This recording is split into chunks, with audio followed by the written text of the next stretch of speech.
Hello दोस्तों, आपका बहुत बहुत स्वागत है स्लीपी क्लासेस में। और आज हम एमसीक्यू सीरीज़ में आपके लिए लेके आए हैं पॉलिटी से रिलेटेड क्वेश्चंस।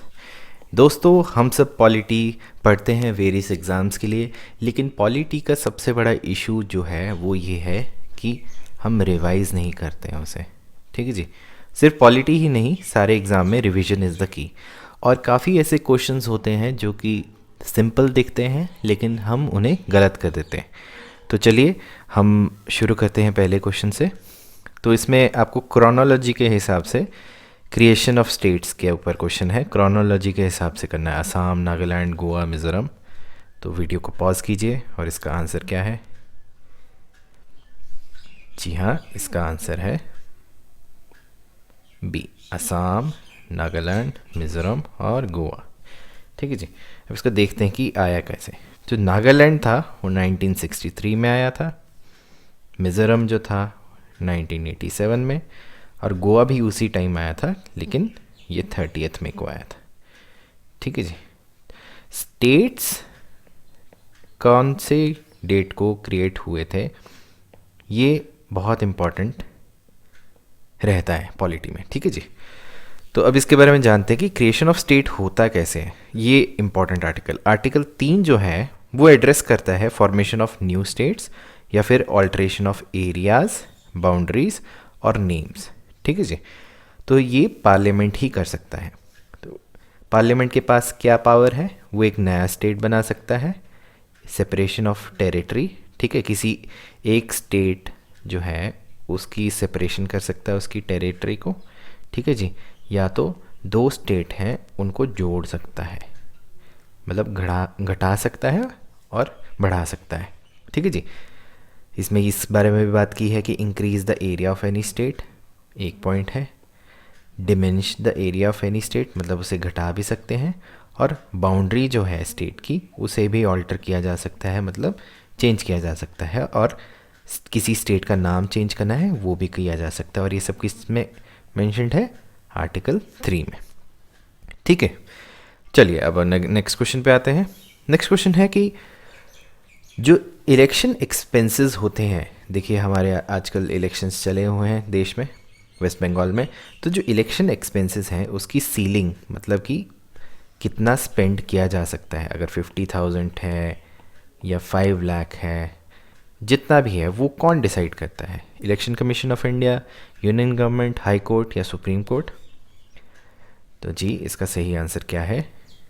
इलेक्शन कमीशन नहीं है, इसका सही आंसर है यूनियन गवर्नमेंट। ठीक है जी। अब बेसिकली क्या है कि यूनियन गवर्नमेंट जो है वो फिक्स करती है एक्सपेंसेस, लेकिन जो रिकमेंडेशंस हैं वो कौन करता है? Election commission. तो रिकमेंडेशन करेगा कौन? Election commission. और जो फिक्सेशन है वो कौन करेगा? Union government. ठीक है जी। चलिए हम नेक्स्ट क्वेश्चन पे आते हैं। तो अगला क्वेश्चन है कि which of the following is not the feature of election system in India. मतलब इलेक्शन सिस्टम जो है हमारा, इनमें से जो हमारे गिवन है इनमें से कौन सा फीचर नहीं है? Universal adult franchise, reservation of seats in legislature for member of SC and STs, secret voting, communal electorate. तो ये बहुत ही सिंपल सवाल है। ठीक है जी। तो इसका सही आंसर क्या है? Communal electorate. हमें कमेंट सेक्शन में बताइए कि कम्युनल इलेक्टोरेट किस लीडर की मांग थी। ये मॉडर्न हिस्ट्री का आपका एक क्वेश्चन है, मॉडर्न हिस्ट्री का क्वेश्चन है। कमेंट सेक्शन में बताइए कि कम्युनल इलेक्टोरेट किस लीडर की डिमांड थी और कौन से ईयर में। ठीक है जी। चलिए इसके बारे में थोड़ा सा जानते हैं। तो आर्टिकल 326 जो है वो यूनिवर्सल एडल्ट फ्रेंचाइज को डिफाइन करता है, जिसमें कि कोई भी सिटीज़न जो कि 18 से ऊपर है, ठीक है जी, irrespective of his caste, religion, colour, race या इकोनॉमिक कंडीशन, वो फ्री है वोट करने के लिए। ठीक है जी। मतलब कि इस देश में सबको वोट करने का अधिकार है जो भी 18 से ऊपर है। ठीक है जी।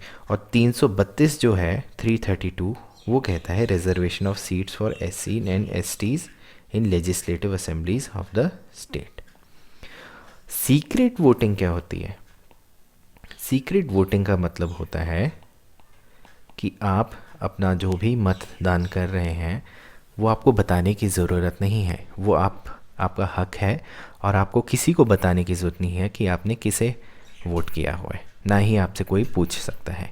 ठीक है जी, चलिए नेक्स्ट क्वेश्चन पे आते हैं। तो ये कुछ स्टेटमेंट्स दिए हैं पार्लियामेंट के रिगार्डिंग। तो इसका पहला स्टेटमेंट है कि हमारे टोटल 12 नॉमिनेटेड मेंबर्स हैं पार्लियामेंट में, और दूसरी स्टेटमेंट है कि लोकसभा की मैक्सिमम स्ट्रेंथ जो है वो 552 है। तो इसमें से सही जवाब क्या है? इसमें सही जवाब है, ये गलत है, ये सही है, ओनली 2। देखिए 12 मेंबर नॉमिनेटेड हैं वो हैं आपके राज्यसभा के, लेकिन 2 जो हैं वो लोकसभा के भी हैं। ठीक है, इसके बारे में थोड़ा सा जानते हैं। तो देखिए 14 कैसे हो गए? अब 12 तो हमारे हो गए राज्यसभा में, ठीक है जी, और 2 जो हैं वो एंग्लो इंडियन ओरिजिन से होते हैं। और इनको नॉमिनेट कौन करता है? इनको नॉमिनेट करते हैं हमारे प्रेसिडेंट। देखिए छोटी छोटी इन्फॉर्मेशंस है और यहीं से क्वेश्चन आते हैं। जितना ज़्यादा आप रिवीजन करते हैं इन चीज़ों को, उतने ही ज़्यादा आपके क्वेश्चन सही करने के चांसेस बढ़ जाते हैं। ठीक है जी। और राज्यसभा की मैक्सिमम स्ट्रेंथ क्या है? 250, जिसमें 238 जो हैं वो स्टेट्स और यूटी से होते हैं रिप्रेजेंटेटिव्स, और जो बाकी 12 हैं वो नॉमिनेटेड होते हैं। लोकसभा की टोटल स्ट्रेंथ मैक्सिमम जो है 552 है, ठीक है जी, जिसमें 530 जो हैं वो इलेक्टेड होके आते हैं। ठीक है, 20 मेंबर भी इलेक्टेड हैं लेकिन वो यूटी से आते हैं, और जो बाकी 2 आपके बचे जो एंग्लो इंडियन कम्युनिटी के हैं वो नॉमिनेटेड होते हैं, nominated by the president of our country. ठीक है जी। इनको रिवाइज़ करना बहुत ज़रूरी है, क्योंकि काफ़ी बार हम एग्ज़ामिनेशन में ये हम काफ़ी टाइम से पढ़ते आ रहे हैं, लेकिन कई बार ऐसा होता है फ्लो में हम भूल जाते हैं और हमारे क्वेश्चन गलत हो जाते हैं। इसलिए ये बेसिक कुछ डिटेल्स हैं, उनको याद करना बहुत ज़रूरी है। चलिए अब अगले क्वेश्चन पे आते हैं। तो अगला क्वेश्चन है कि ऑफिशियल लैंग्वेज जो है हाई कोर्ट की, high courts of a different country, वो क्या है? इंग्लिश या लोकल डायलेक्ट, इंग्लिश या Hindi, only English, English, Hindi और लोकल डायलेक्ट। तो ये क्वेश्चन ना काफ़ी ज़्यादा मतलब टेक्निकल है। क्यों टेक्निकल है? इसका एक्चुअल में जवाब क्या है? Only English. तो आर्टिकल 348 क्लॉज 1 कहता है कि इंग्लिश जो है वो आपकी ऑफिशियल लैंग्वेज होगी, लेकिन अभी रिसेंटली क्या हुआ कि हरियाणा ने कहा कि जी हमें हिंदी भी लैंग्वेज यूज़ करनी है। तो उसका प्रोसीजर क्या होता है? बेसिकली जो गवर्नर है, ठीक है जी, गवर्नर है वो प्रेसिडेंट को रिक्वेस्ट डालता है और फिर ये पूरा प्रोसीजर चलता है। ठीक है जी। तो अभी कुछ हमारे ऐसे स्टेट्स हैं जैसे कि यूपी हो गया, ठीक है, बिहार हो गया, राजस्थान हो गया और मध्य प्रदेश हो गया। वहाँ पे हिंदी का यूज़ अलाउड है। कहाँ पे? हाई कोर्ट्स में। और प्रेजेंटली तमिलनाडु भी कोशिश कर रहा है कि उनके हाई कोर्ट्स में तमिल जो है वो अलाउ की जाए। लेकिन अगर आपको क्वेश्चन आए तो अभी फ़िलहाल जो स्टेटस है ऑफिशियल लैंग्वेज का वो ओनली इंग्लिश है। ठीक है जी। चलिए नेक्स्ट क्वेश्चन पे आते हैं।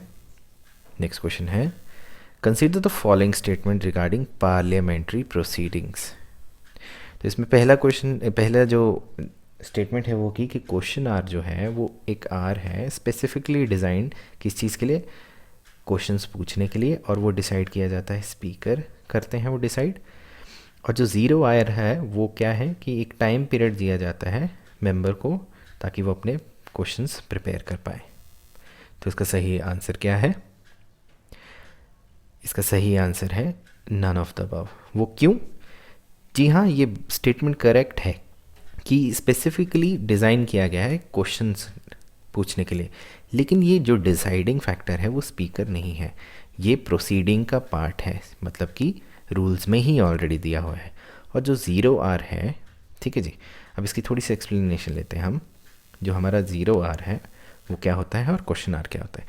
क्वेश्चन आर जो होता है वो हमारा first hour of every parliamentary sitting होता है, मतलब इसमें आप क्वेश्चंस पूछ सकते हैं, ठीक है जी। और जो मेंबर हैं वो मिनिस्टर से क्वेश्चंस पूछ सकते हैं, और क्वेश्चन किस टाइप के होते हैं, स्टार्ड, अनस्टार्ड और शॉर्ट नोटिस। अब स्टार्ट क्वेश्चन क्या होता है, स्टार्ट क्वेश्चन इस तरीके के होते हैं जिनमें आपको जवाबी कार्यवाही देनी होती है, मतलब बोल के देना होता है। तो मतलब कि सप्लीमेंट्री क्वेश्चंस पूछे जा सकते हैं, जैसे कि मैंने आपसे पूछा कि आपने कौन सी पर्टिकुलर स्कीम कहाँ पे लेके आए हैं, आपने मिनिस्टर से, कंसर्न मिनिस्टर से पूछा है, और उस क्वेश्चन के साथ ही आपने एडिशनल और क्वेश्चन भी पूछ लिए, तो ये स्टार्ड क्वेश्चंस होते हैं, ठीक है जी। इसमें ओरल दिया जाता है। अनस्टार्ड जो होते हैं उसमें रिटन आंसर देना होता है, क्योंकि कई बार आपको बहुत ज़्यादा फैक्ट्स और डाटास चाहिए होते हैं मिनिस्ट्री से कि ये पर्टिकुलर चीज़ें हुई हैं, तो उसमें रिटन आंसर देना होता है, और उनको पहले उन क्वेश्चंस को आपको पहले ही लिस्ट देनी पड़ती है, और इसमें सप्लीमेंट्री क्वेश्चंस नहीं पूछे जा सकते, क्योंकि ऑब्वियसली आप उसके बारे में जितना आपके पास इन्फॉर्मेशन होगा वो ऑलरेडी प्रोवाइड कर दिए जाएंगे, ठीक है जी। और शॉर्ट नोटिस क्वेश्चन कौन से होते हैं, जो कि 10 दिन के अंतराल में, मतलब कि आपने शॉर्ट नोटिस में 10 दिन के बीच में आपने क्वेश्चन पूछ लिया है, और वो क्वेश्चंस में कंसर्न मिनिस्टर को पता है, तो उसका आंसर जो है ओरली दिया जाएगा, ठीक है जी। तो ये हैं टाइप्स ऑफ क्वेश्चन। अब 0R क्या है, ये रूल्स ऑफ प्रोसीजर में है ही नहीं, मतलब अगर पार्लियामेंट्री प्रोसीजर देखा जाए तो रूल्स ऑफ प्रोसीजर में है ही नहीं, इनको ये एक खुद ही बना दिया गया हुआ है, ठीक है जी। और ये किस लिए है कि ये मेंबर जो ऑफ पार्लियामेंट है वो विदाउट एनी प्रायर नोटिस जो है क्वेश्चन पूछ सकते हैं, और ये जनरली कब होता है, इमीडिएटली आफ्टर क्वेश्चन आर होता है, और यूजुअली ये 12 PM के आसपास होता है। ये एक कुछ प्रथा सी बन गई हुई है, ठीक है जी। और ये 0R it is not a part of rules of procedure. चलिए अब नेक्स्ट क्वेश्चन पे आते हैं, ये हमने क्लियर कर दिया है, ठीक है जी। चलिए नेक्स्ट क्वेश्चन पे आते हैं। नेक्स्ट क्वेश्चन है आर्टिकल 18 जो है हमारे कॉन्स्टिट्यूशन का, वो किससे डील करता है, abolition of untouchability, abolishment of titles, abolition of child labour, right to equality. तो इसका सही जवाब क्या है, जी हाँ, इसका सही जवाब है अबॉलिशन ऑफ टाइटल्स। देखिए जी, देश जब आज़ाद हुआ तो हमें ये फंडामेंटल राइट्स भी मिले, ठीक है जी। तो आर्टिकल 18 क्या कहता है कि no titles not being a military और एकेडमिक डिस्टिंक्शन, मतलब कि आपके मिलिट्री टाइटल्स कैसे होते हैं कि आप रिटायर हो रहे हैं एज अ ब्रिगेडियर, तो आप अपने नाम के आगे लिख सकते हैं, ठीक है जी। और अगर आपको एकेडमिक डिस्टिंक्शन क्या है कि आपने डॉक्टरेट की है, तो आप अपने नाम के आगे डॉक्टर लगा सकते हैं, ठीक है जी। लेकिन आप अगर किसी राजा ख़ानदान से हैं तो अपने आप नाम के आगे राजा नहीं लगा सकते या प्रिंस नहीं लगा सकते। ये अबॉलिशमेंट हो चुकी है टाइटल्स की, ठीक है जी। ये पहली स्टेटमेंट है। दूसरी है कि no person who is not a citizen of India shall, not नहीं आएगा, who is a citizen of India shall while he holds any office of profit or trust under the state except without the consent of the president take any title from any foreign state। देखिए अभी हमने थोड़े दिन कल के current affairs में किया था लीजन ऑफ मेरिट। ये क्या है, एक मिलिट्री ऑनर है, किसको मिला है, हमारे प्राइम मिनिस्टर नरेंद्र मोदी जी को मिला है। तो ये जो है एक टाइटल ही है, ये एक टाइटल ही है, और वो हमारे प्राइम मिनिस्टर है, मतलब कि उनको जब ये टाइटल एक्सेप्ट करना था तो विदाउट प्रेसिडेंट के कंसेंट के बिना ये टाइटल एक्सेप्ट नहीं कर सकते हैं। तो एक पर्टिकुलरली एक फॉर्मेलिटी हुई होगी जिसके बाद ही ये लीजन ऑफ मेरिट एक्सेप्ट किया गया होगा, ठीक है जी। चलिए अब नेक्स्ट क्वेश्चन पे आते हैं। नेक्स्ट क्वेश्चन क्या है, the fundamental duties were included in the constitution of India by which of the following amendment acts. तो इसका सही जवाब क्या है, जी हाँ, इसका सही जवाब है 42nd अमेंडमेंट एक्ट। तो टोटल कितने फंडामेंटल ड्यूटीज आज हुई थी, टोटल 10 हुई थी, 10 फंडामेंटल ड्यूटीज़ ऐड हुई थी अंडर आर्टिकल 51A के अंतर्गत। ठीक है जी, ओरिजिनली 10 फंडामेंटल ड्यूटीज़ थी, लेकिन जो 11th थी वो हमारी आई थी 86th कॉन्स्टिट्यूशनल अमेंडमेंट से। ठीक है जी, कौन सी ईयर में? 2002। तो ओरिजिनली अगर आपसे पूछा जाए कि ओरिजिनली कितनी थी 42nd अमेंडमेंट में, तो 10 थी। अभी प्रेजेंटली 11 है, जो कि 86th कॉन्स्टिट्यूशनल अमेंडमेंट से आई थी। ऑलराइट, तो नेक्स्ट क्वेश्चन पे आते हैं। नेक्स्ट क्वेश्चन है, the constitution of India came into effect on. देखिए, ये थोड़ा सा पेचीदा हो सकता है। वो क्यों हो सकता है कि मोस्टली जो हैं हमने प्रियम्बल भी किया हुआ है और हमें ये भी पता है कि 26 जनवरी कब है। तो इसका सही जवाब एक्चुअल में क्या है? इसका सही जवाब है 26 जनवरी 1950। देखिए, केम इनटू इफेक्ट जो है वो ये है, लेकिन अगर इसका क्वेश्चन आता है इनैक्टेड होगा तो वो आएगा 26 नवंबर 1949। और ये कौन सा डे होता है? ये होता है law day of our country. ठीक है जी, चलिए नेक्स्ट क्वेश्चन पे आते हैं। नेक्स्ट क्वेश्चन है, who was the last deputy prime minister of India? Last deputy prime minister of India कौन थे जी? ये हमारा सही आंसर क्या है? LK अडवाणी जी हमारे लास्ट डेप्यूटी प्राइम मिनिस्टर थे। और फर्स्ट कौन थे? फर्स्ट थे सरदार वल्लभ भाई पटेल जी। LK अडवाणी जी जब अटल बिहारी वाजपेयी जी की गवर्नमेंट में थे तो उनके लास्ट डेप्यूटी प्राइम मिनिस्टर थे, और उसके बाद deputy prime minister was home minister. ठीक है जी, ये कुछ क्वेश्चंस ऐसे हैं जो कि बड़े ही बेसिक हैं, लेकिन इनमें सबसे ज़्यादा गलतियां करने की हम चेष्टा करते हैं। We tend to do wrong questions when we know that हाँ ये पता है। तो इसी के साथ आज के पॉलिटी के क्वेश्चंस ख़त्म होते हैं। दोस्तों, कोरोना के बहुत ज़्यादा केसेस बढ़ रहे हैं। मेरे भी काफ़ी दोस्त हैं जिनको कोरोना हो चुका है। प्लीज़ अपना ख्याल रखिए, मास्क पहनिए, सैनिटाइज़र यूज़ करते रहिए। ये बहुत ही ज़्यादा क्रूशल टाइम है आपके एग्ज़ाम को लेकर। हम नहीं चाहते कि आप बीमार हों और आपके टाइम वेस्ट हो। ठीक है जी, प्लीज़ अपना और अपने परिवार वालों का ख्याल रखिए। Have a very nice day.